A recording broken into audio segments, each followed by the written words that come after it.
Day 5 to make short film in 15 day और आज है प्री प्रोडक्शन का लास्ट दिन, जहाँ पे मैंने अभी तक story plot, dialogue, location, story boarding ये सारी चीज मैंने कंप्लीट कर ली है पिछले 4 दिनों में। और आज है डे 5 जो कि लास्ट दिन है प्री प्रोडक्शन का। एंड आज शॉर्ट फिल्म का सबसे इम्पोर्टेंट पार्ट कंप्लीट करना है जो कि है साउंड डिजाइन। जैसे कि मेरे शॉर्ट फिल्म का जो जॉनरा है वो सस्पेंस थ्रिलर है।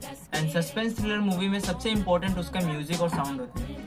बिना म्यूजिक और साउंड का सस्पेंस थ्रिलर मूवी फीकी फीकी लगे। तो इसीलिए मैं बैठ गया एक अच्छा सस्पेंस म्यूजिक ढूंढने जो मेरे शॉर्ट फिल्म के लिए परफेक्ट। और बहुत देर तक ढूंढने के बाद मुझे एक अच्छा सस्पेंस म्यूजिक मिल गया। ये म्यूजिक मैंने एक फ्री वेबसाइट से उठाया जो कि बहुत अच्छा वेबसाइट है। इसका लिंक मैं डिस्क्रिप्शन में दे दूंगा। तो वहाँ से आप लोग बहुत सारे म्यूजिक है, बैकग्राउंड म्यूजिक है, साउंड इफेक्ट्स है, सब काफी अच्छी है, वो भी बिल्कुल फ्री। तो म्यूजिक ढूंढने के बाद फाइनली यहाँ पे प्री प्रोडक्शन का काम खत्म होता है। एंड अब आगे का स्टेप जो है वो प्रोडक्शन के तरफ है। एंड प्रोडक्शन में थोड़ा लेट हो सकता है बिकॉज मुझे हेल्प चाहिए किसी की एंड वो अभी प्रेजेंट नहीं है। तो प्रोडक्शन का अपडेट आपको थोड़ा लेट मिलेगा बट हम इस सीरीज को कंप्लीट जरूर करेंगे। तो इस वीडियो में इतना ही। आगे की प्रोसेस देखने के लिए फॉलो कर लो। मिलते हैं नेक्स्ट वीडियो।